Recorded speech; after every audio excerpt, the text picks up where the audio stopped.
We're live. Hey everyone, and welcome to the Wired Direct 2024 showcase. It's a yearly presentation where Wired and their development partners lift the lid on just some of the stuff they've been working on over the last year or so. We've got loads of gameplay reveals, world premieres, in-depth interviews with some of the developers, and just loads more. But one thing's for sure, it's chock full of stuff, and we want to just get straight into it. So we better get a move on. This is Gory Cuddly Carnage.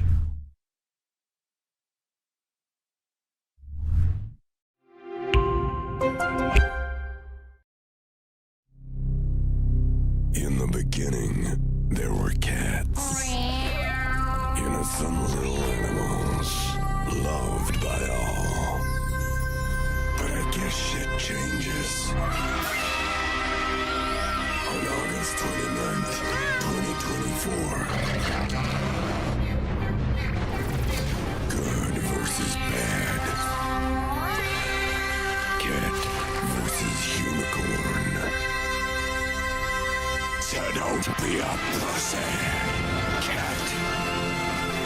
Paint the town red with blood as you unleash devastating moves. Power slide, grind, and scream to cause maximum carnage. Explore levels, save the world, and look cute while you do it.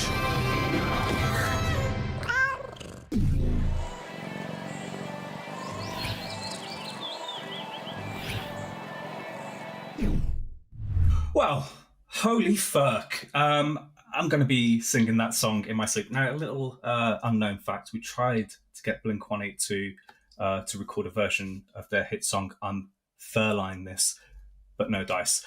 Anyway, Gory Cuddly Carnage is going to launch on August 29th on PC, Xbox, PlayStation, and my favourite, Nintendo Switch. And you can pre-order right now on Xbox, PlayStation, and even smash your paws right now on Steam. I know what you're thinking, and it's what kind of maniac would envision this type of game? Well, hey, good news, viewers, because we've got Angry Demon Studios joining us right now to give us a little look into their frankly twisted minds. Well, the Angry Demon Studio maniacs responsible for that trailer that we just saw. Thanks for joining us all the way from Sweden, although with the internet, doesn't really matter where you are in the world these days, does it, to be honest? Let's imagine that somebody has just stumbled into this trailer and they've got no idea what the hell they... I mean, I know the game and I was still like, oh my god. What kind of gameplay experience is a game like Gory offering to the folks at home? Well, that is a very big question because it offers a lot of different types of just gameplay. Or just things overall. I think we have like three major pillars to the game, which is combat. That is something that we spend a lot of time on getting, really good. And then there are the cutscenes, and introductions and just making it feel cinematic and cool. And the third one, I think I've forgotten because I am the lead designer. I know. Oh, racing. Yeah, racing is one. Thank you. But yeah, so basically there is racing, but the two things that are the main things of the game is basically like very smooth combat and just traversal on a hoverboard. Yeah, short version, you're a cat on a hoverboard slicing unicorns. And that's the thing that's supposed to feel good, and that's what the game offers. Thank you, audio. lead audio. Yeah, I got it. It's a game where it's super easy and fun to have fun and play the game. And if you want to, you can get really good at it, but at the same time, you don't have to be super experienced with hack and slash or skating games for playing our game. It's a very action-driven, fun, easy to play, cool game in which it's just adorable things happening. Caroline actually hit something really important there. We did a playthrough with a charity like 2 years ago. And one of the people that played it had never played a hack and slash, and they just loved it. And they said like it's baby's first hack and slash because it was so easy to actually play it. You didn't actually have to know it, but you still had a lot of fun with it. But like the main thing that we've always been striving for is just fun. Yeah. So there's like, yeah, sure, the game takes skill and all of that, but the main factor that we always ask ourselves, like, is it fun? And if it's not fun, we'll just not have it in the game. That, like, the players amount of fun is the most important thing to us. And we had experienced hack and slash players playing this game too, and they've had fun too. Yeah. That's most important. I feel like for us. the idea of it being fun is very obvious from the surface, with the bombast of it being unicorns and a cat as a main character. That's a very visually striking concept and a world. So can you explain a little bit behind the inspiration of why a cat, why a unicorn, why a hoverboard? Like, what made you decide on these factors? So basically, we've been doing this scary, serious game for years, and we really needed an outlet to do something fun, to do something that we felt like, this is a crazy idea, let's put it in there. And so Gory, the basic idea of Gory was born. And a cat, because we love cats. Yeah. Who doesn't love cats? Everybody loves cats. And we came up with the idea, like, the ultimate pet. What would that be that you can't get? Oh, that would be a unicorn, of course. Who doesn't want a unicorn as a pet? The perfect pet. And then all of a sudden we had a cat also on a hoverboard, because that was a really cool mechanic we had, and we tested it. And now we have unicorn enemies, so it kind of just spiraled out of control there for a bit. So we had fun with the idea, and a new idea was born from that idea, and then it just... I think my favorite memory is when we kind of, like, we were brainstorming how to spawn the enemies. In Devil May Cry, they are demons, so they just they kind of climb out of darkness from the ground. It's like they climb out of hell. That's really cool. It's really cool. It's like, what do we do? And one of us had the idea that, what if we do like gacha balls, from machines where you put like a coin in it, and then you roll it and then it comes out. I was like, no, that's too crazy. And I was like, wait, I was still in the Absolov mode, and I was like, yeah, why the fuck not? Let's do that. So we just had this teleporter eggs, which is basically teleporting high-tech gacha balls. Yeah. So the answer in short really is Gory is just a game made with no restraint whatsoever, because the shackles of serious Norse mythology infused horror sometimes can get a bit much to bear, right? Hell yeah. That summarizes very well. Summarized. Yeah. That's it. I suppose the main question a lot of people would be asking when they see a game like this is, what's the plot? What would players be doing to sort of, I guess, guide them through their unicorn slaughtered, bloodbath? Let's see here. What have we given away? Because I don't want to spoil anything today. But basically, the world as we know have ended due to toys. We all knew it was going to happen sooner or later. Basically, there's a company called Cool Toys, and they made this Ultra Pet, which is the ultimate pet toy. It's alive, but it doesn't do the normal organic stuff like peeing and pooing and dying and those annoying things that you have to clean up after. So they made this it's a replicant. So the inspiration was Blade Runner with the replicants. They're like fake people. So these are like fake pets. They started out doing pets that were similar to real pets, but they didn't sell very well. So they started doing these and these more like fantasy film, like the unicorn, and that was the big break, and it spread all over the world. And then bam, something happened that made them mutate and rebel against their human masters. And this is basically where the universe takes off. We have these mutated toys that, in the apocalypse, and we have our hero and his friends, or our three heroes. It's Gory, the cat, Frank, the hoverboard, and then Chip, the kind of little bit sad. He's an AI and became sentient, and because of that, sentience comes with sadness, as most of us knows, in one form or another. So that's kind of his thing.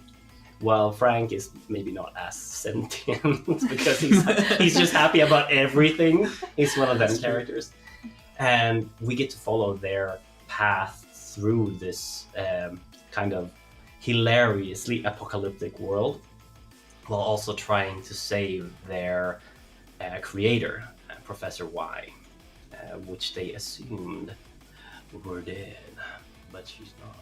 Oh. Hey, that's a nice little cliffhanger to end it on, to be completely honest. Angry Demon Studios, thank you very much for that comprehensive, although still frankly quite bizarre look into Gory, which we now know is just months away.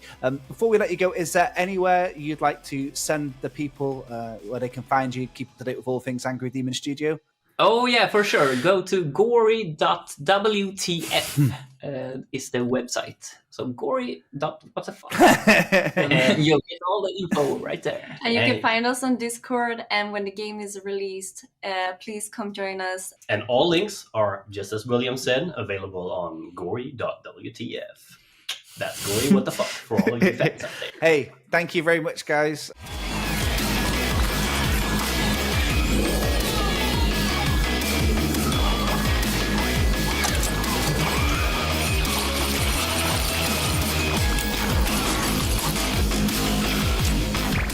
Well, I don't know about you, Jake, but that was flipping awesome. Thank you, Angry Demon Gang. If you're feeling a bit of a curious cat and you can withstand the allergies, you can pre-order and wishlist on PC, PlayStation, and Xbox right now. Check out the links below, and you can also head to gory.wtf, what the fur, for all the details on everything that we've announced today. All right. Well, listen, I think it's about that time where we introduce who we are, why we're here, and a little bit about Wired. We've started with a bit of a cold open. To be completely honest, there's a lot of we've hit our sort of quota for cat jokes, by the way, so don't worry about that. I told you it was chock full of content, to be honest. In case you didn't know already, my name's Jake Kulkowski, and this fine fellow here is Aaron. We've been running the Wired Unplugged podcast over the last few years and working closely with Wired.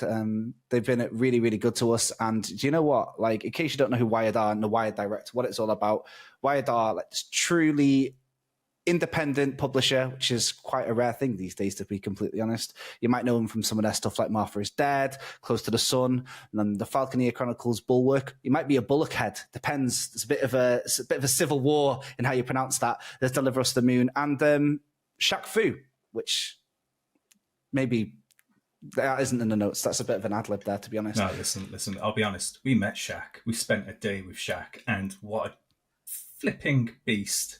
What a specimen of a human Shaq is. I watched him on Hot Ones smash those wings, and I was like, oof, man. Yeah, like he tapped me, and I felt like I'd been hit by a train. That's all I'm going to say. And then he brought me back to life because he killed me. I'm not even joking. There's video evidence out there. Go check out Wired on YouTube. It exists. But actually, right now, let's stay right here because we've got something. We got a really, really move. We've got another trailer right now, and this is a brand new first look at something special.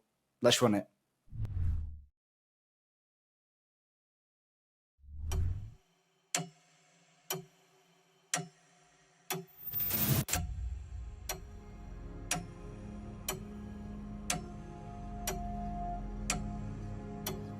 Nightcrawlers.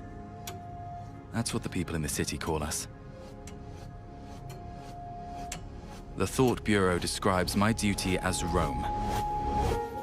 Compared to the number of midnight operations, we spend most of our time in other people's brains, listening to what you hear and watching what you see.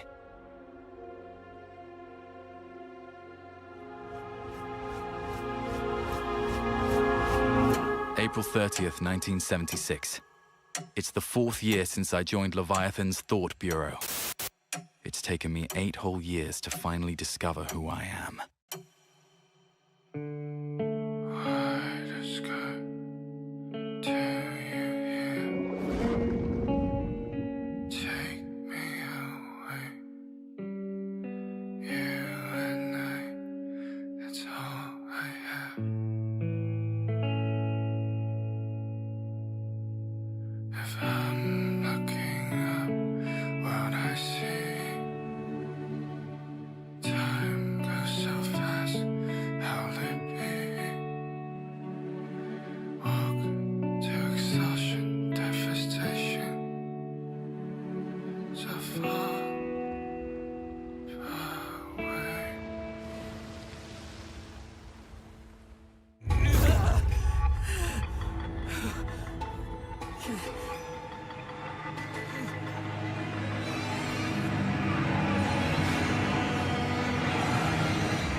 happened to me?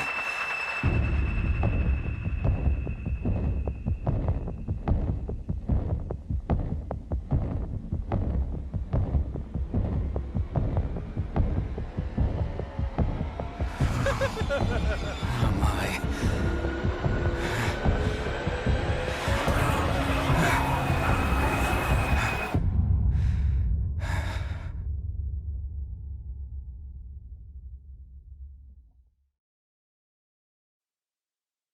Wow. Okay. That looks absolutely incredible. I'm going to have to get my board out. I'm going to have little ropes going between pictures to try and decipher what's going on. But you're not going to have to wait too much longer to learn more about Karma the Dark World, as over the next coming months, we're going to have new reveals and information coming about the game. But from today, Jake, you can wishlist on PC and PS5 right now. Also, if you want a tiny bit more information, you can go to karmadarkworld.com to sign up for more updates as we go on this mysterious journey together. Speaking of the game, if you're keen to know more, we have a nice video interview from Pollard Studio, all the way from China. Thank you for watching our trailer. I'm Lu Chen. I'm the executive producer. I'm Yong He. I'm a creative director. What happened to me? Yeah, Karma, The Dark World is a psychological horror game with first-person narrative. We created a society under control of a company called Leviathan. The player is setting as an agent from this company.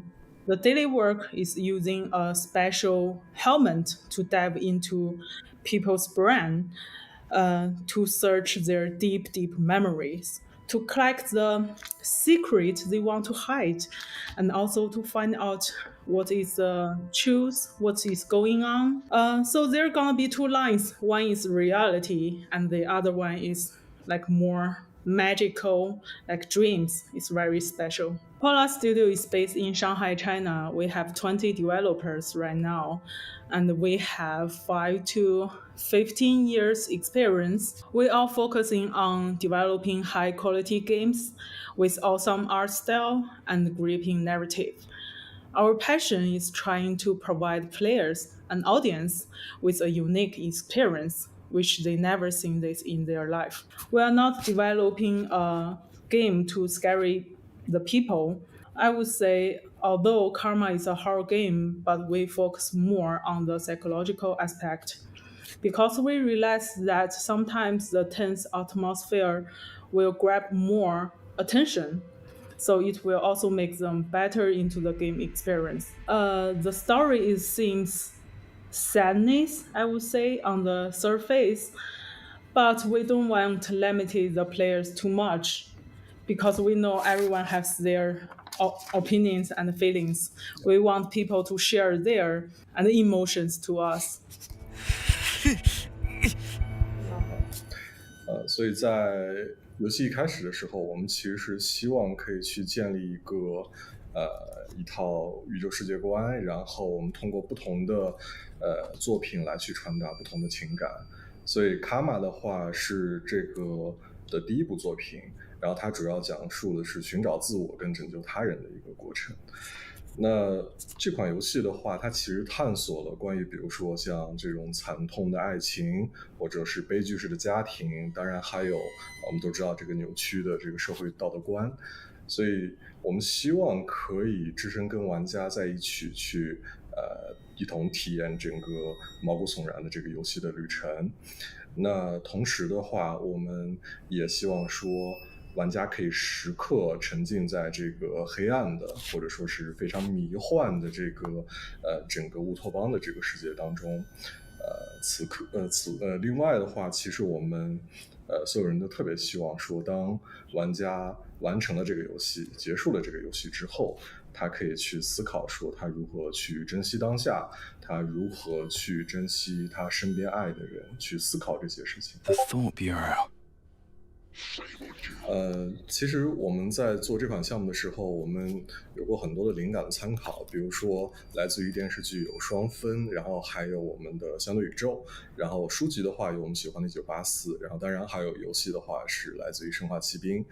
那我们团队的话，经常会一起大家呢去探索一些很有趣的话题性，比如说像是我们会聊，如果人们失去了隐私，如果一个 AI 控制了整个世界，如果我们去访问别人的记忆，或者是探索他的这个梦境又会是什么样子，就如果甚至有一款药物它可以去控制人们的情绪，又会变成什么样子。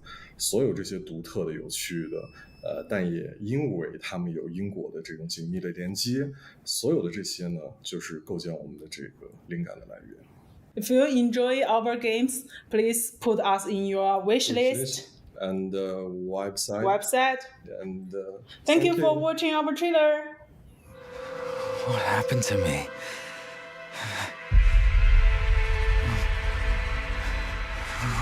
How am I?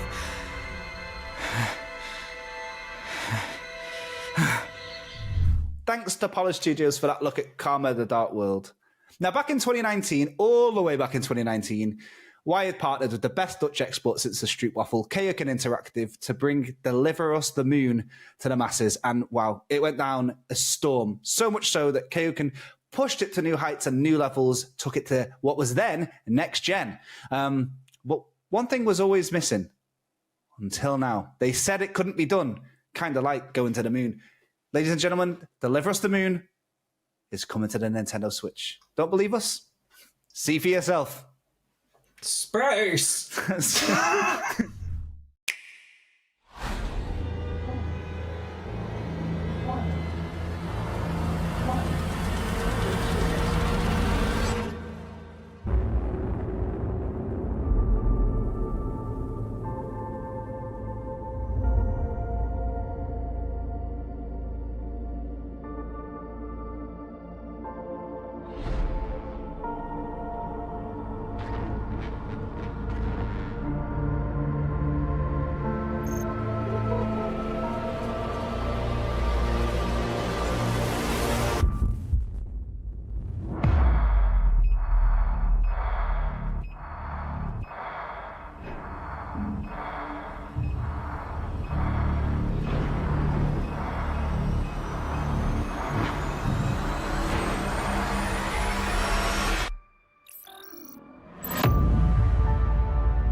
Hey guys, Koen and Paul from Kaoken here, and we have something awesome to reveal. We've been listening to the community and a lot of people have been requesting this. We are gonna be on Nintendo Switch with Deliver Us the Moon.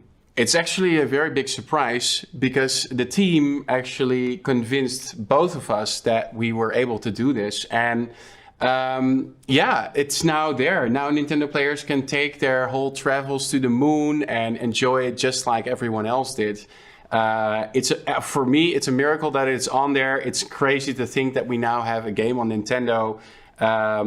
We enjoyed making this as well, again, because we made it with all the passion we always have for these games. And yeah, enjoy the travels to the moon. Thank you, Kaoken.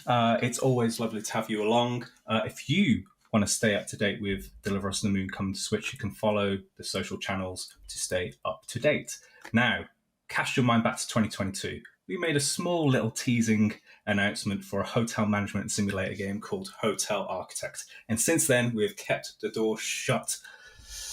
Well, now the time has come to check in.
That looks absolutely amazing. We are now joined by the mighty and wonderful Axel from Pathos Interactive. Hello, how are you? Hello, I'm good, thank you. For the people who are checking in to Hotel Architect for the first time, how would you describe the game? Yes, so Hotel Architect is a simulation tycoon game in which you build up hotels in various exciting locations all over the world. And I would say the game is all about letting your creativity loose as a godlike hotel entrepreneur. You can design your hotels the way you want, experiment with staff and guests in different ways to make them happy or miserable if that's what you want. So basically, it's a very sandboxy approach. And when it comes to visuals, as seen in the video, it's a top-down 3D game, very cozy, colorful art style, and a quirky, humoristic feel. So when you're playing, when you're testing the game out as you're making it, are you prone to making people happy or going the opposite end of the spectrum and causing absolute misery? What sort of person are you? Yeah, I mean, personally, I like it when it's kind of chaotic and making people, at least at some point, miserable, just to see how they react. But yeah, I mean, that probably comes from when I was a kid and played Sims. I mean, the funniest thing about Sims was to make the family miserable. Yeah. Remove the ladders from the swimming pool. Exactly, that's a classic one, yeah. Ah, the joy, the joy. What else did you used to play when you were growing up that kind of inspired the direction of Hotel Architect, I guess?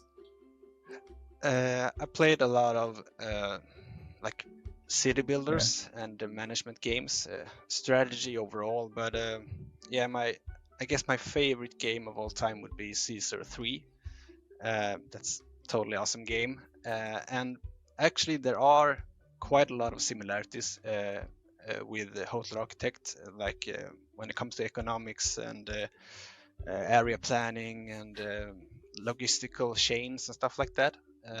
So even if it's more like small scale and modern business game, Hotel Architect, it's still got some similarities with the classic like city builders management games. Amazing. So you've mentioned some of the similarities, but what are some of the things that set this game apart from other games within the genre? Yes, I would say it's a mix of many different elements that creates our unique simulation and gameplay. But one thing we have in Hotel Architect, which is very rare in tycoon games, is the building system where all tiles and walls and items you place are built up manually by characters in the game. In other tycoon games, especially 3D ones, everything tends to just pop up instantly when you've dragged out or placed it in a world. But when we designed this game, we thought it would add an extra layer of depth to have all construction stuff simulated as well, as these are things that also may affect your hotel guests. I mean, just imagine if you get your wall smashed in while you lie in bed at night, or if someone comes and installs a new shower while you're sitting on the toilet. You probably won't leave a very positive review when you're checking out from that hotel. So we really wanted to create an awesome simulation where characters react to basically everything that happens in their surroundings. Yeah, and this of course also makes it even more interesting to play around in our sandbox mode, where you can create your own crazy scenarios and see how everything plays out. So speaking of the sandbox mode, what are some of the features of the game that people can play around with in that sandbox mode? What gets you like personally excited?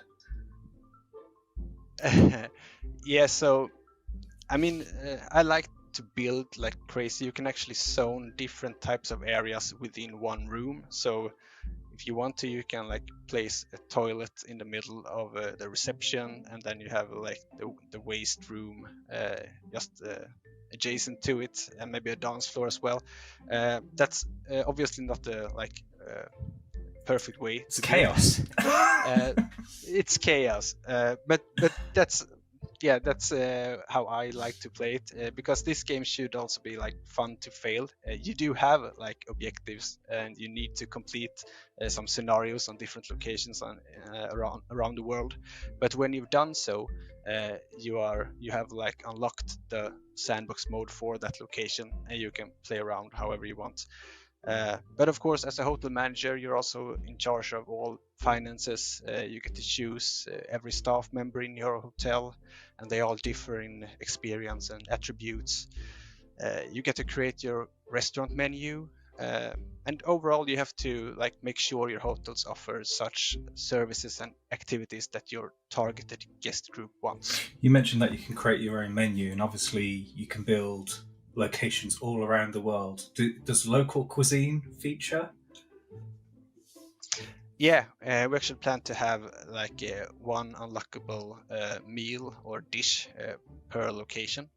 So yeah, that's for sure in the game. Amazing. I love me some good grub. It's the best thing about traveling. Let's be honest. You go to a hotel, there's something that you've never seen before on a menu. Like, for example, go to Amsterdam. It's like, yes, I will have the bitterballen. But I digress. So for those who have never experienced a Pathos interactive joint before, what can you tell us about the studio and the team that are working on this? Yeah, so Pathos Interactive, we are a Swedish game development studio founded by me and two brothers, Christopher and Alexander Anderson, about 9 years ago now. We are now 5 developers in the team, and Pathos is focusing on strategy games, but in a quite broad sense. Our previous game was a competitive real-time strategy game called Bannerman, and that was very much a passion project since everyone in the team grew up with classics like StarCraft, Age of Empires, and City Builders, and we wanted to contribute with a fresh game in that genre. But our current project, Hotel Architect, definitely derives from passion as well. As I mentioned, I'm a fan of simulation games and city builders. So yeah, it's like we are creating the games we love and want to play ourselves. For a moment there, I thought you was going to say, I myself am a hotelier, and I own much land and many establishments. But unfortunately not. We all wish. One final question before we get to the end of this. What was the moment that made the 5 of you go, yes, Hotel Architects is what we're making? Like, did you all go on like many hotel trips together? Did you all, hack into the mainframe of like the Marriott and look at all their finances and stuff like that? What was the exciting twig that got you all? Yes, for legal reasons. If you did, don't admit to that. Sure. No, but actually it was Christopher, as I mentioned. He was on a trip with Jonathan, another developer, and when they were at the hotel, they realized, okay, there are so many things that can like go wrong in a hotel, and there are so many like logistical chains and so many parameters that have to just did any of them get their walls smashed in while they're trying to sleep? I'm not really sure about the walls smashed in, but they experienced a lot of like unpleasant stuff. But anyway, I would say that when they came home, they had this idea, and we looked around a bit, obviously, to see what games already exist. I mean, because there are many great games out there already. But we thought it was a good fit, also for our team with our background, and so we just went all in. Amazing. So finally, what can players expect from Hotel Architect moving forward? What have they got to look forward to? They can expect a vibrant and amusing, sometimes chaotic simulation game, but with mechanics that allow you to experiment and play around with different strategies. You will actually start off in Gothenburg, my hometown in Sweden, with the objective to build a hotel suitable for backpackers and sporties. And that's basically how the game is designed. You unlock a new location with some kind of challenge or scenario, and then when you completed that scenario, you unlock a new location and also the sandbox mode for the location you just played. But also, finally, you can expect Hotel Architect to be released later this year as early access, and we are so excited at this point. We're now designing the levels that will be part of the release version, and we are implementing the final major features and it's so nice to see all things come together so well. And we can't wait to share this with all gamers out We there. can't wait either. Thanks for joining us. Let's crack on.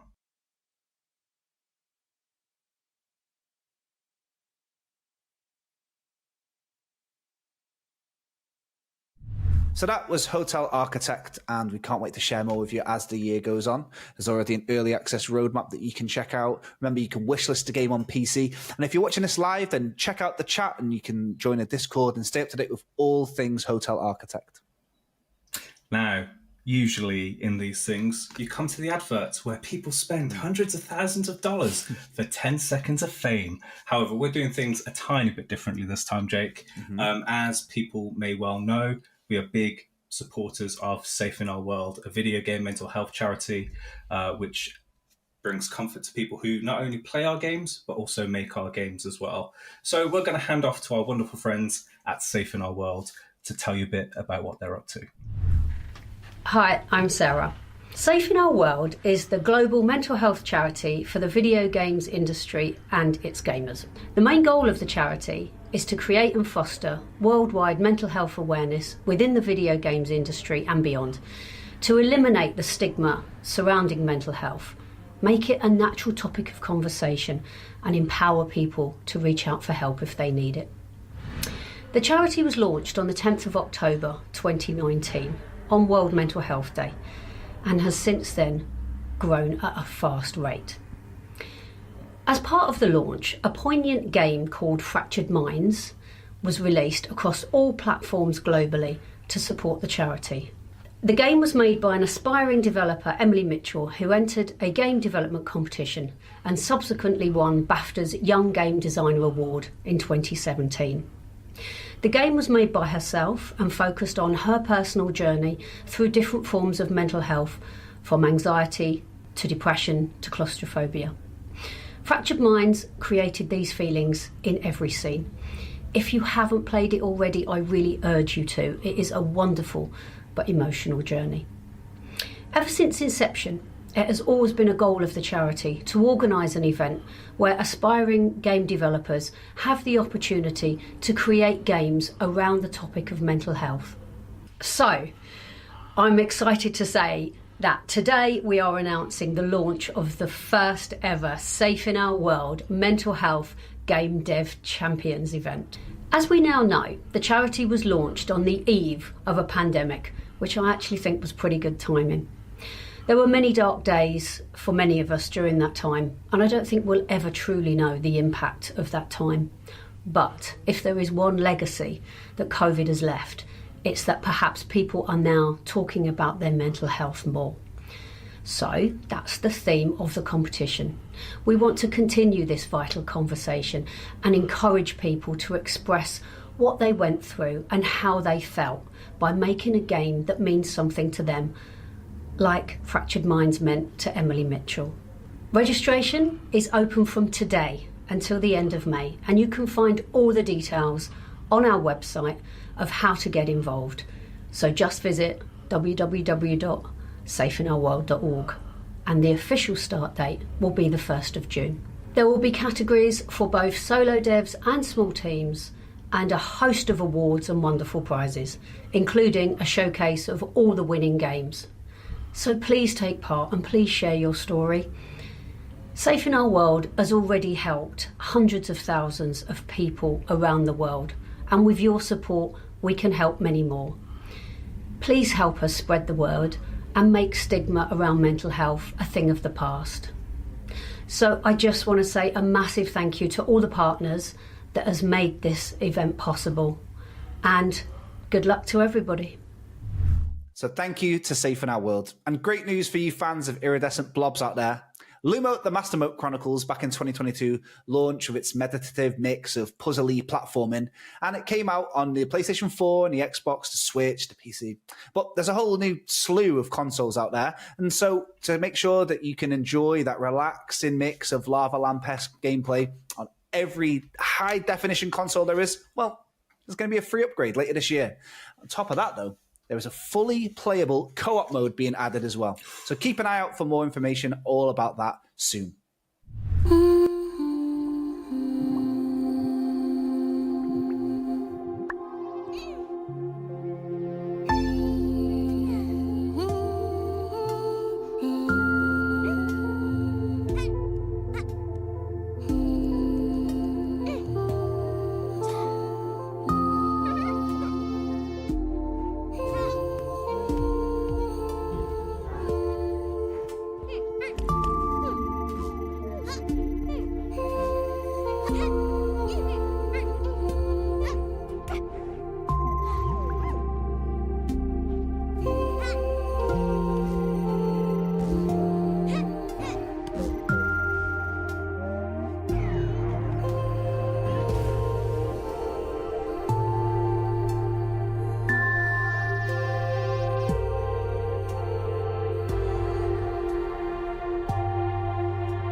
Now, Jake, I don't know if you remember, the last time we did a Wire Direct, we were all in lockdown.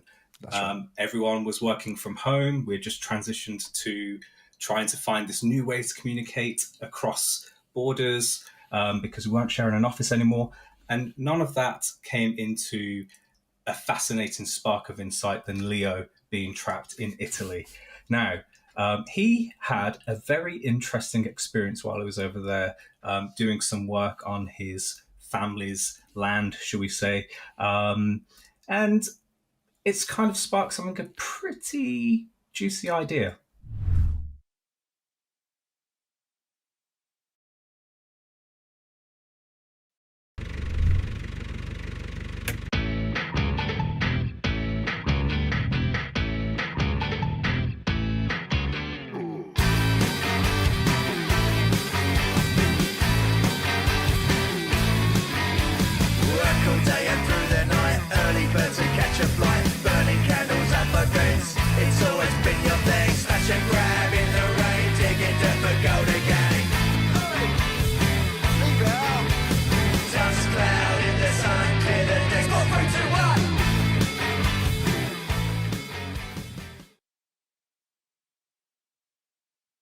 All right, that was your very first look at Dig VR. And to learn a little bit more about the game, we're joined by Ben from Just Add Water and Leo Zulo, the MD from Wired, who got a bit of a bit like Thanos. He got a bit of an introduction before the trailer, and we teased the story of how Dig VR came to be. Actually, so I think it might be a great idea to hear directly. So Ben, Leo, welcome.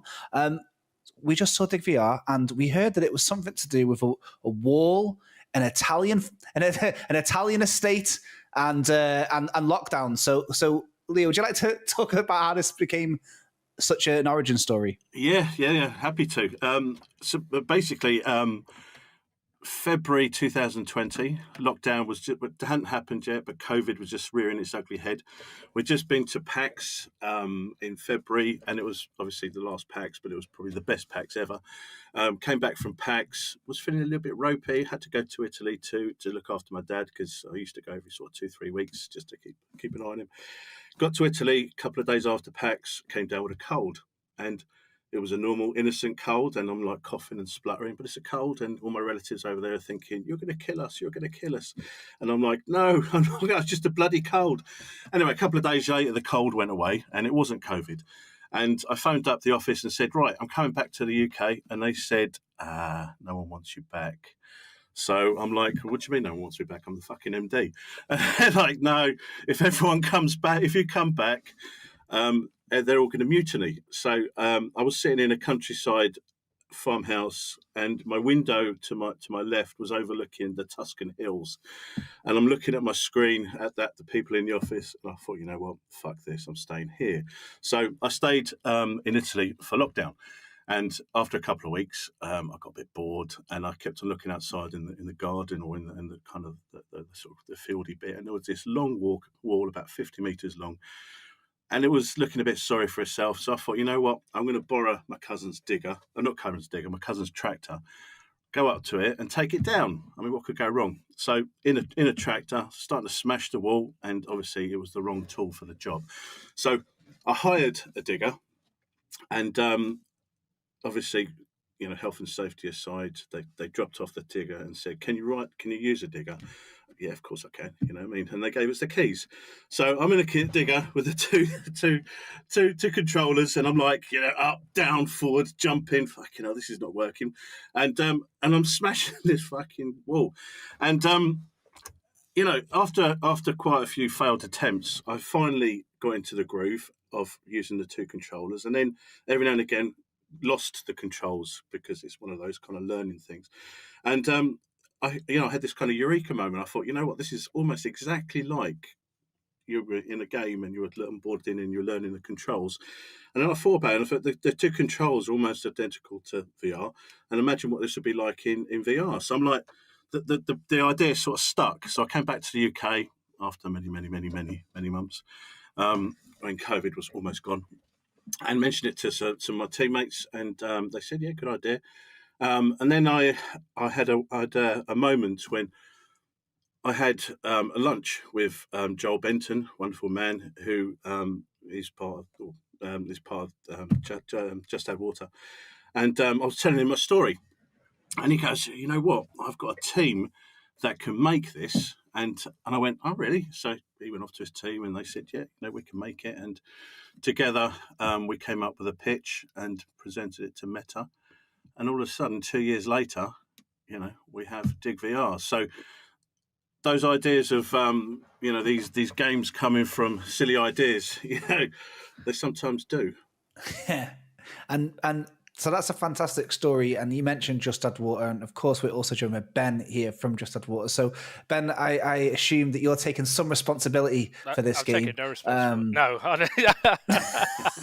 No, yeah, it was interesting. Obviously, when we first had the meeting with Leo and the rest of his team, and they kind of pitched the grand idea at the top of it's a digging game, and that was kind of the overarching thing, and then we needed to fill in the rest of that gap between it's a digging game and game, so it's like, what can we do with it? And funnily enough, I was at the time on the call, I was sat in my lounge and just looking out the window, and someone opposite was having their driveway dug up at the same time. So they had like a little mini digger, and they had like this little breaker attachment on, which is this like massive piston thing that like hammers the ground. So they were breaking up the driveway, and I was kind of like zoning in and out of talking to these guys and watching this digger, and they were breaking the driveway, and I saw they like detached it, and then they attached a bucket on, and they started doing something else, and they found a root, and they were like, oh no, let's take this bucket off and put this other like saw on, and we'll do the root.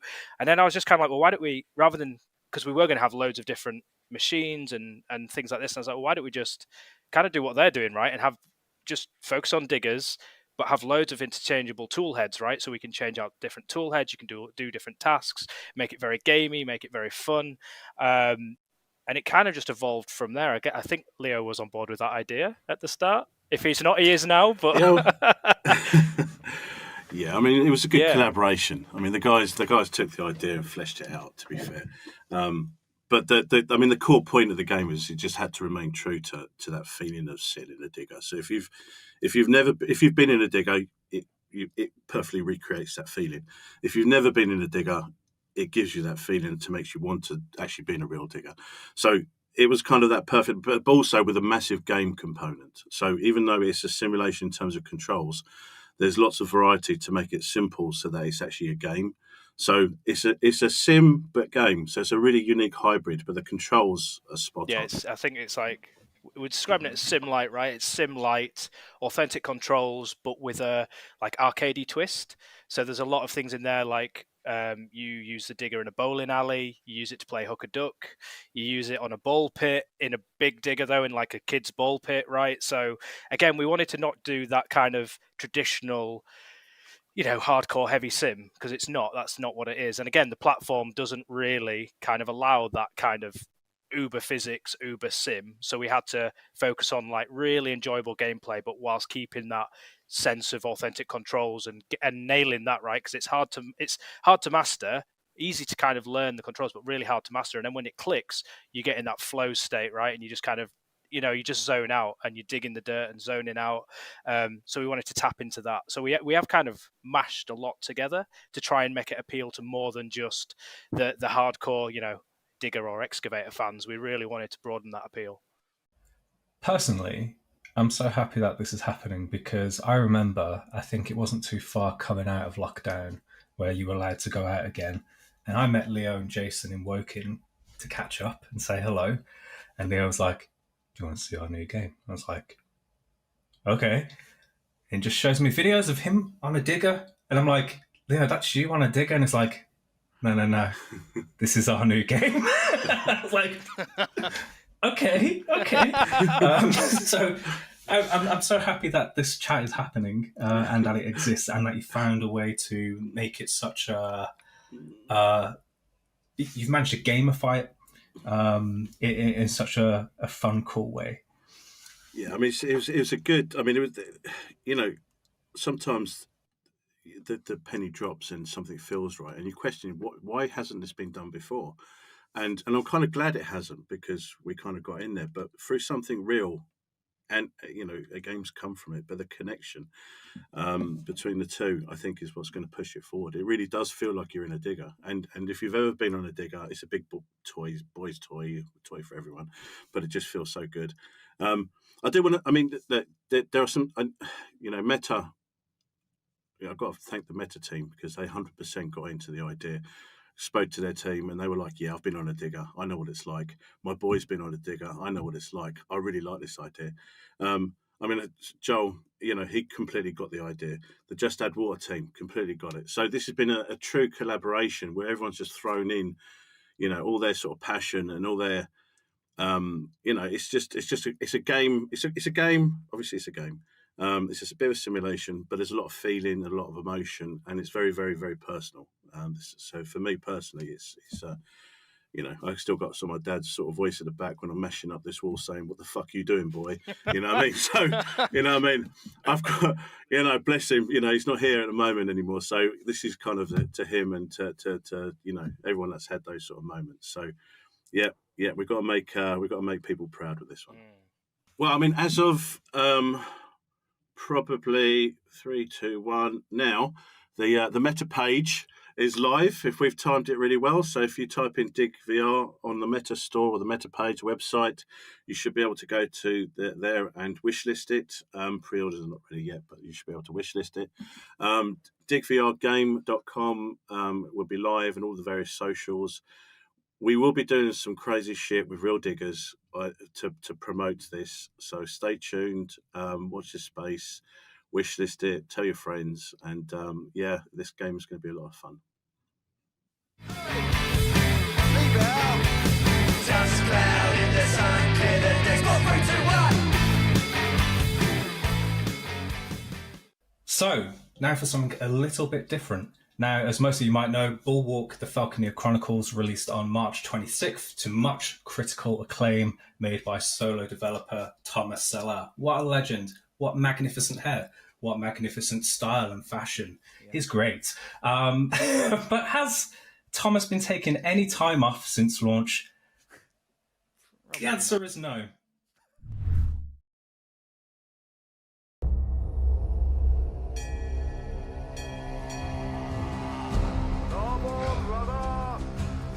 The Free House remnant, I presume? The Orthodoxy holds the power to increase your settlements.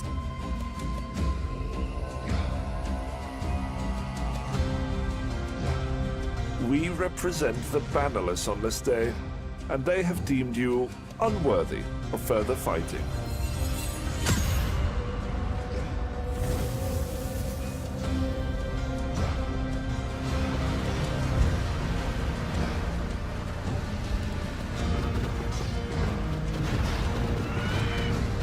Oberon's Gate remained. We can import resources and reconnect with our lost kin. This is a great day.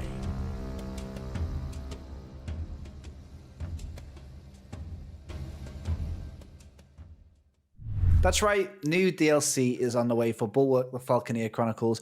Make sure you can pick up Bulwark to get yourself up to date with the base game, and keep an eye on Thomas's development progress on Twitter or X or whatever it's called now. Right, in just a few days' time on Thursday, we're taking, gamers to the laundrette, not for the reason that you might first think. Arcade Paradise VR launches on MetaQuest this week, and we thought, why keep you waiting just a few days for the launch trailer? And not just that, there's a QR code on screen right now, and if you're watching it live, good news, because the first 1,000 people to check it out will get a free copy of the Arcade Paradise soundtrack. What's the price of it? Priceless. That's what it is. It's priceless, and it could be yours. Got it? Got it. And with that, let's take a look a couple of days early at this trailer for Arcade Paradise in VR.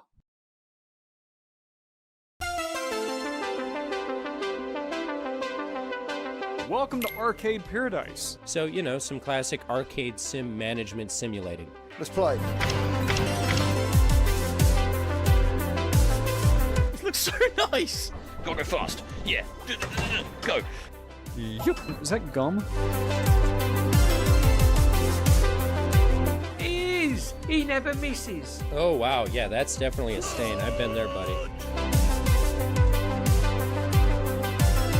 Oh, now we're talking. We've got arcades. That was amazing. This guy really enjoyed that a little too much. Whoa! Let's do it. Whoa, look at this place. This is insanely cool. It's getting better and better. Oh my god, I'm amazing at this game. It's what we do in these streets when you gotta pick up the cash. All of the arcade games are great. This is so good. Oh, where's my car? This is the coolest Quest release I've played so far this year. Oh, wait, what? How cool is this? You're seeing my new office, which is very messy and still not set up. This is mental. I just put an arcade machine in my room. Well, dope. I guess I can just play games in here.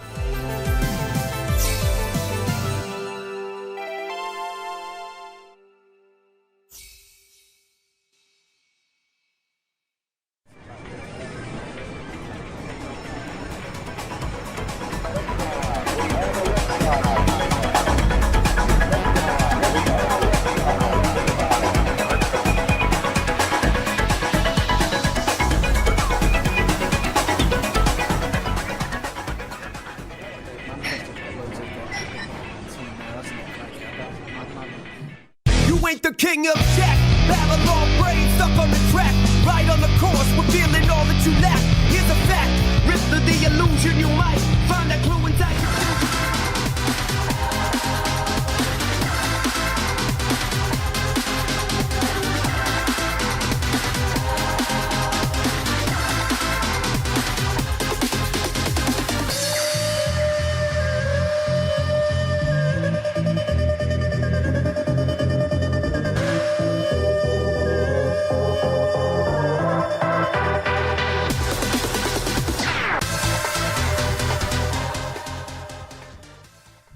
So the Wired Steam sale is going to be featuring some of the latest and greatest games from Wired, as well as some of the classics from the attic you might not have checked out the first time round.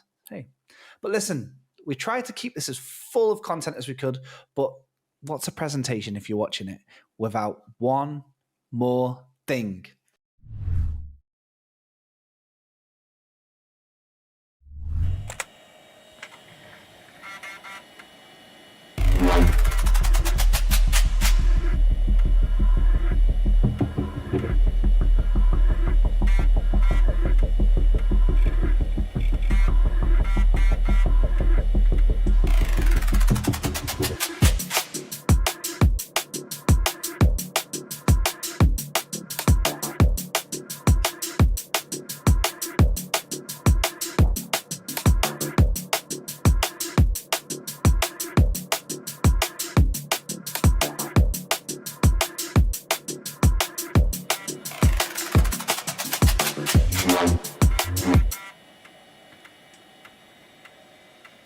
So there you have it. That was Wired Direct 2024. And did we deliver?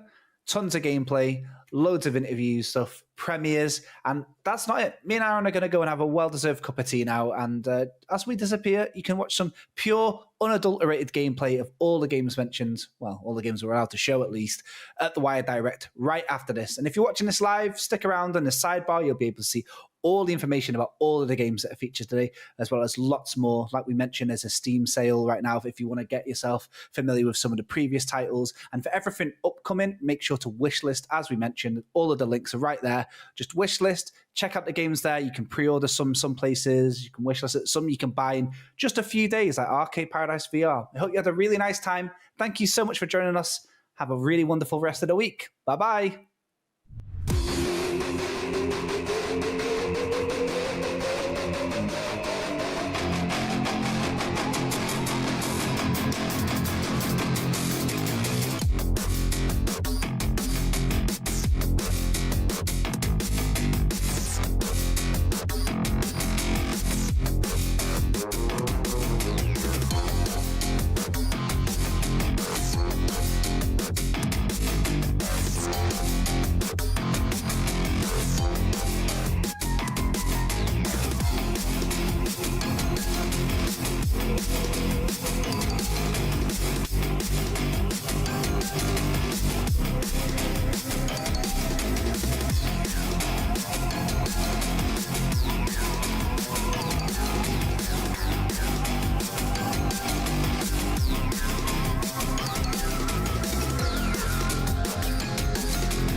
activating tutorial mode. That was the Franked Time Warp. Frank Time Warp is a trademark of Cool Toys. Frequent usage of Frank Time Warp can cause vomiting, headaches, diarrhea, and explosions and death. All use is at your own risk. Wow, that was weird. Ooh, billboards! A perfect fuel source! Jump on them and let me feast! That was delicious!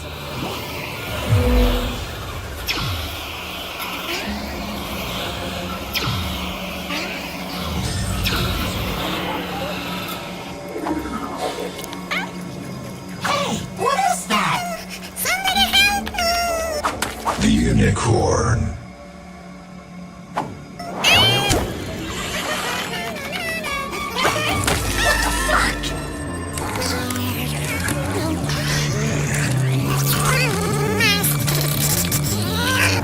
The ugly corn. Let's kill the thing! Hey, it's the cleaner! Kill them! Wow, boost an attack for lawnmower action!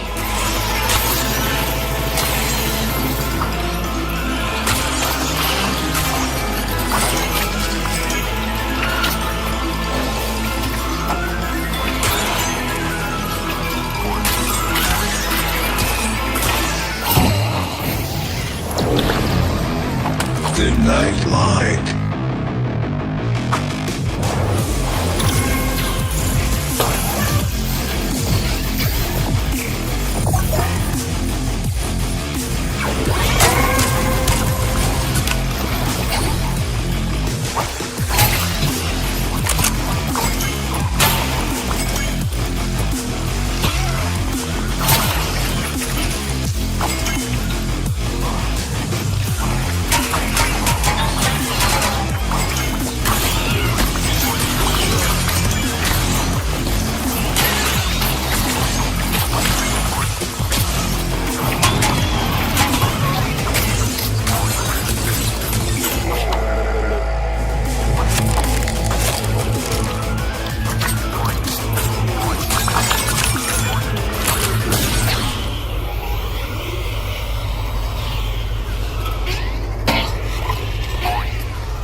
Hush, buddy. You have no faith in us at all? I see nothing out of the ordinary.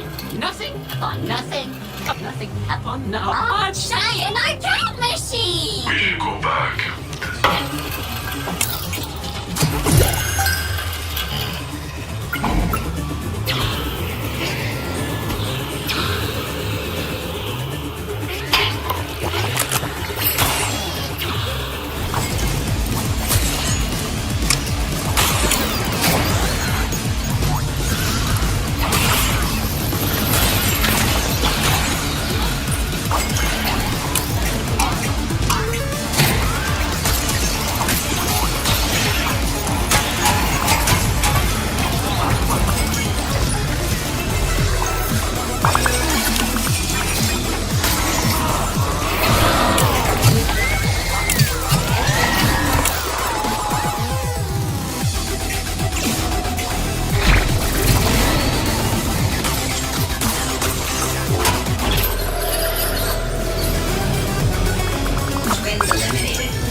Sets reset.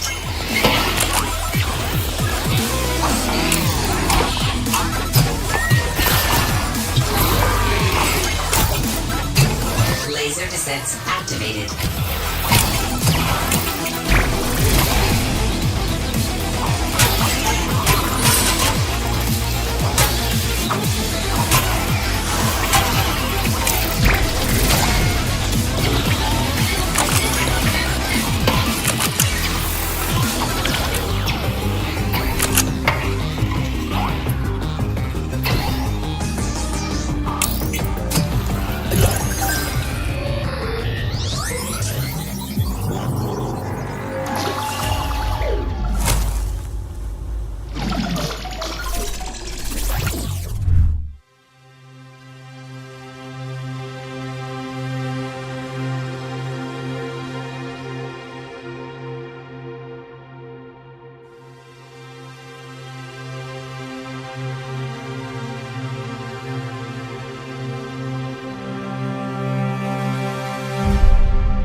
What is this place?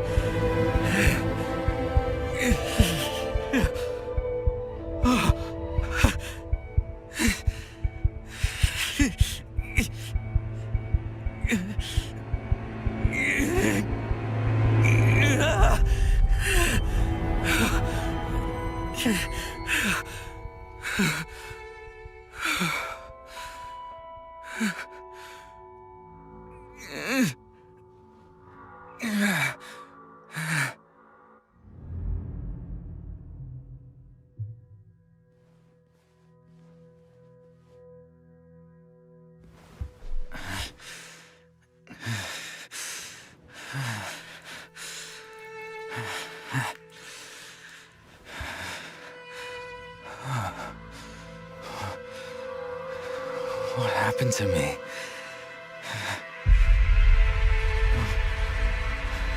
Where am I?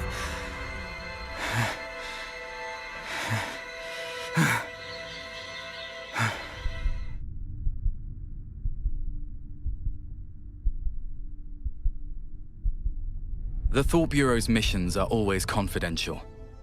Handlers and operators maintain a neutral relationship with one another. The more they know, the more dangerous it is. In the operations, everyone can be the hunter and the hunted. Nightcrawlers. That's what the people in the city call us. The Thought Bureau describes my duty as roam. Compared to the number of midnight operations, we spend most of our time in other people's brains, listening to what you hear and watching what you see. I don't know how long it's been since I last returned home. Where even is my home? All I remember is ever since Leviathan told me that my mother had passed away, I've devoted all my effort and time to my work.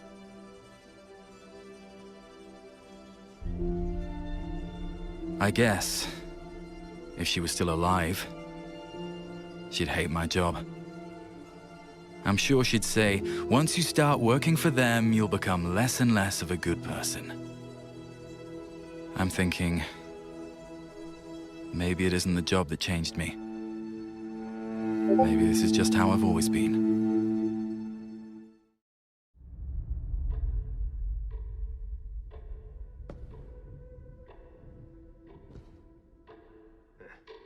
Welcome.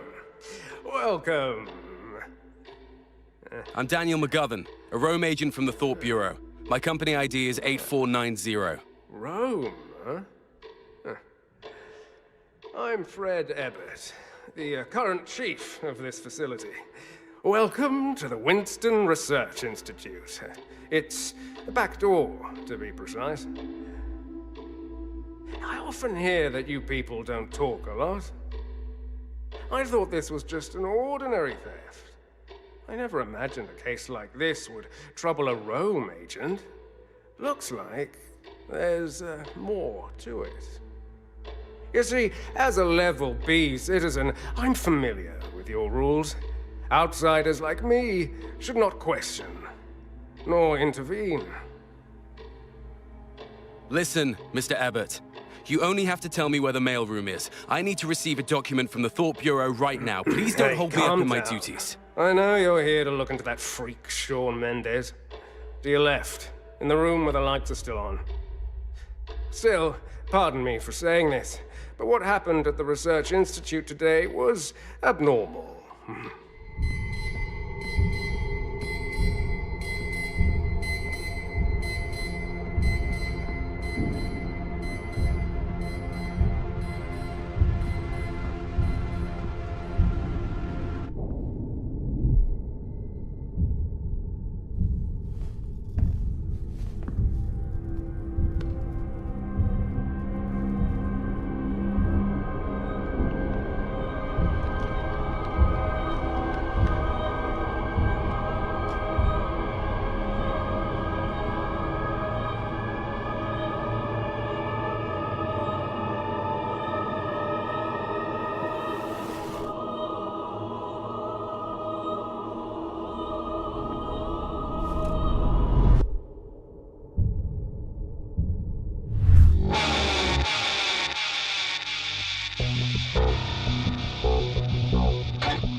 shit before